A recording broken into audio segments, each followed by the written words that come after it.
أعوذ بالله من الشيطان الرجيم بسم الله الرحمن الرحيم يرفع الله الذين آمنوا منكم والذين أوتوا العلم درجات وقال النبي صلى الله عليه وسلم خيركم من تعلم القرآن وعلمه. محترم صدر مجلس، معزز علماء کرام، عزیز طلباء و طالبات اور مہمانان کرام، سب سے پہلے میں اللہ رب العالمین کا شکر ادا کرتا ہوں جس کی توفیق سے اتنا خوبصورت پروگرام مرتب ہوا۔ بعد میں تہہ دل سے ممنون اور مشکور ہوں اس پروگرام کے منعقد کرنے والوں کا جنہوں نے اس پروگرام کو سجایا بسایا۔ اللہ رب العالمین آپ کی کاوشوں کو قبول فرمائے۔ خاص طور پہ میں اس مدرسہ کے مؤسس فضیلت الشیخ شفیق الرحمن سلفی رحمہ اللہ کے لیے دعائیں مغفرت کرتا ہوں۔ اللہ رب العالمین آپ کو جنت الفردوس میں جگہ نصیب کرے، آمین۔ دینی اسلامی بھائیوں، تاثراتی کلمات پیش کرنے کے لیے کہا گیا ہے اور میں زیادہ وقت نہیں لوں گا، صرف 5 منٹ آپ کا وقت لوں گا۔ بجا طور پہ مجھے فخر حاصل ہے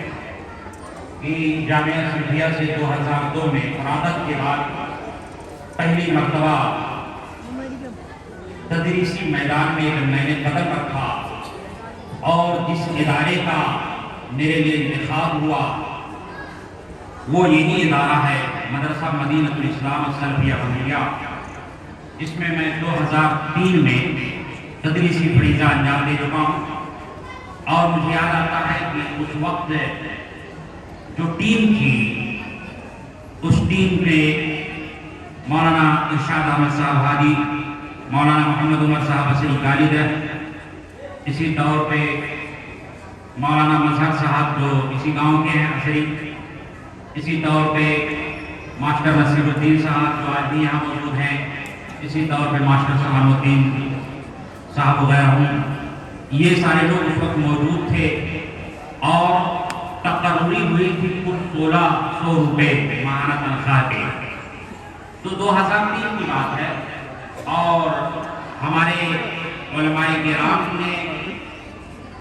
50 روپے، 100 روپے، 150، 200 روپے ماہانہ تنخواہ کے بھی تدریسی فریضہ انجام دیا ہے، تو یہ کوئی حیرانی کی بات نہیں ہے۔ خیر، آج میں دیکھ رہا ہوں کہ اس مدرسے میں بہت زیادہ ترقی ہوئی ہے۔ جب میں آیا تو میرے داہنی جانب کی یہ عمارت تھی، صرف بیچ والا حصہ تھا، اور بائیں جانب کی اگر بات کریں تو یہاں مسجد تھی اور مسجد کے پورب سمت پرانی عمارت تھی، صرف یہی حصہ تھا، باقی گراؤنڈ تھا، اور الحمدللہ بڑے ہی اچھے ڈھنگ سے پڑھائی ہوتی تھی۔ اور دراصل یہ اخلاص کا ثمرہ ہے کہ یہ مدرسہ اس مقام تک پہنچا، اور میں شکر ادا کرتا ہوں برادر مکرم شیخ صلاح الدین مدنی حفظ اللہ تعالیٰ کا، اسی طور پہ ان کے تمام رفقا کا، خاص طور پہ تمام جو اساتذہ کرام یہاں پر مامور ہیں، جو معلمات یہاں پر پڑھاتی ہیں، میں ان سب کا شکر گزار ہوں کہ جنہوں نے اپنی تمام تر محنتوں سے اس مدرسے کو اس مقام تک پہنچایا۔ اسلامی بھائیوں، اس میں کوئی شک نہیں کہ علم کا بہت بڑا مقام ہے۔ علم ہمیں قبر میں جانے تک حاصل کرتے رہنا چاہیے، تمام عمر اپنی ہمیں علم دین کے حصول میں لگانا چاہیے، کیونکہ علم دین ایسا علم ہے کہ جس کا ثمرہ آپ کو اس دنیا میں ملتا ہے اور آخرت میں بھی اس کا بدلہ آپ کو ملے گا۔ چنانچہ اللہ رب العالمین ارشاد فرماتا ہے یرفع اللہ الذین آمنوا منکم والذین اوتوا العلم درجات، اللہ تعالیٰ تم میں سے ان لوگوں کے درجات کو بلند کرتا ہے جو اہل ایمان ہیں اور جنہیں علم دین سے نوازا گیا۔ اسی طور پہ اللہ کے نبی صلی اللہ علیہ وسلم کا ارشاد گرامی ہے خیرکم من تعلم القرآن وعلمہ، تم میں سے بہتر وہ ہے جس نے قرآن کریم کو سیکھا اور دوسرے لوگوں کو سکھایا۔ پتہ چلا کہ علم دین کی بڑی اہمیت ہے اور بھی دیگر علوم و فنون ہیں، اور اس سے قطعاً انکار نہیں کیا جا سکتا ہے کہ وہ ان تمام علوم و فنون کو بھی سیکھنا چاہیے، لیکن علم دین کو لازماً سیکھنا چاہیے۔ یہ فرض ہے ہر مسلمان مرد و عورت کے اوپر، طلب العلم فریضۃ علی کل مسلم، یہ نبی صلی اللہ علیہ وسلم کا فرمان ہے کہ علم کا حاصل کرنا ہر مسلمان پہ فریضہ ہے، چاہے وہ مرد ہو چاہے وہ عورت ہو، کیونکہ اسی علم کے ذریعے سے ہمارے اندر حق اور باطل کی پہچان ہوتی ہے، اسی علم کے ذریعے سے ہمیں اس بات کی تمیز ہوتی ہے کہ کون سی چیز حلال ہے کون سی چیز حرام ہے، اسی علم کے ذریعے سے ہمیں اس بات کا علم ہوتا ہے کہ ہمیں سماج کے اندر کس طرح کرنا چاہیے، میاں بیوی کے حقوق کس طرح سے ادا کیے جائیں، اسی طریقے سے والدین کے حقوق کس طرح ادا کیے جائیں، اسی طرح سے پڑوسیوں کے حقوق کیسے ادا کیے جائیں۔ ان تمام باتوں کا علم اگر حاصل ہوتا ہے تو اسی علم دین کے ذریعے سے، اس لیے ہمیں لازماً علم دین کو حاصل کرنا چاہیے۔ اب چلتے چلاتے، چونکہ یہ پروگرام خاص طور پہ طالبات کی فراغت سے تعلق رکھتا ہے، اس لیے میں انہیں چند نصیحتیں کروں گا، اور کچھ نصیحتیں مجھ سے پہلے فضیلت الشیخ ابرار احمد مدنی حفظہ اللہ کر چکے ہیں، لیکن پھر بطور یاد دہانی کے کہ عام طور پہ میں شکایتیں آپ کے بارے میں سنتا ہوں کہ جو نسواں مدارس سے طالبات فارغ ہوتی ہیں، عام طور پہ ان کے اندر سستی ہوتی ہے، کاہلی ہوتی ہے، نماز و روزے سے عاری ہوتی ہیں، اسی طور پہ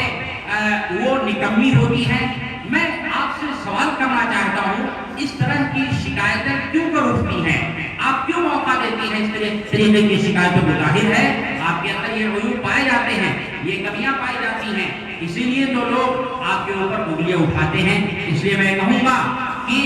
آپ نے اگر اس ادارہ کے اندر اپنی زندگی کا بیشتر حصہ 5 سال 10 سال 15 سال اور 20 سال گزارا ہے محض اس لیے کہ تاکہ آپ کتاب و سنت کا علم پائیں، تو آپ کو چاہیے کہ آپ نے یہاں رہ کر کے تقویٰ اور طہارت کے تعلق سے جو کچھ بھی سیکھا ہے، جو کچھ بھی کتاب و سنت کے اندر پڑھا ہے، آپ اس کے اوپر عمل کریں اور دوسروں کو عمل کی دعوت بھی دیں۔ اللہ کے نبی صلی اللہ علیہ وسلم کا ارشاد گرامی ہے، اذا صلت المرأة خمسها، جب عورت 5 وقت کی نماز پڑھے، وصامت شہرہا، اور رمضان کے روزے رکھے، وأطاعت بعلہا، اپنے شوہر کی اطاعت کرے، وأحسنت فرجہا، اپنی شرمگاہ کی حفاظت کرے، فلتدخل من أي أبواب الجنة شاءت، تو جنت بھی جس دروازے سے چاہے داخل ہو جائے۔ یہ ایک طرح سے آپ کے لیے بشارت ہے۔ کہاں گئی آپ کی نمازیں، کہاں گئے آپ کے روزے، اور کہاں گئی آپ کی اطاعت؟ آج دیکھا جائے تو عورتیں خاص طور پہ جو ہماری طالبات جو نسواں مدارس سے فارغ ہو کر کے جاتی ہیں، وہ نہایت نکمی ہوتی ہیں، چولہا چکی کرنے سے وہ کتراتی ہیں، اسی طور پہ اپنے ساس اور سسر کی خدمت بجا لانے میں کوتاہیاں برتتی ہیں۔ میں آپ کو بتا دینا چاہتا ہوں، اللہ کے نبی صلی اللہ علیہ وسلم کا ارشاد گرامی ہے کہ آپ نے ایک عورتوں کی جماعت کو مخاطب کرتے ہوئے فرمایا تھا، یا معشر النساء، عورتوں کی جماعت، تصدقنا، تم صدقات و خیرات کرو۔ پوچھا گیا ہے اللہ کے رسول وجہ کیا ہے؟ اللہ کے رسول صلی اللہ علیہ وسلم نے فرمایا، میں نے تمہاری تعداد جہنم میں زیادہ دیکھا ہے۔ وجہ پوچھی گئی، سبب پوچھا گیا، اللہ کے نبی نے فرمایا وجہ یہ ہے تمہاری تعداد جہنم میں اس لیے زیادہ ہوگی، تکثرن اللعنہ وتکفرن العشیر، لعنت و ملامت زیادہ کرتی ہو اور اپنے شوہروں کی نافرمانیاں کرتی ہو۔ آج دیکھا جائے تو ہماری بیویاں اپنے شوہروں کی بہت زیادہ نافرمانیاں کرتی ہیں، اور شاید یہ ایک سبب ہے ان کے جہنم میں کثرت تعداد کا۔ اس لیے آپ کو چاہیے کہ کتاب و سنت کا جو علم یہاں سے حاصل کر کے جا رہی ہیں اس کے اوپر کافی شافی آپ کا عمل ہونا چاہیے۔ اللہ رب العالمین سے انہی چند کلمات کے ساتھ دعا گو ہوں کہ اللہ رب العالمین آپ کے علم و عمل میں مزید برکت عطا فرمائے، اور یہاں سے پڑھ کر کے آپ جائیں تو آپ کو چاہیے کہ آپ اپنے پڑوس کی عورتوں کو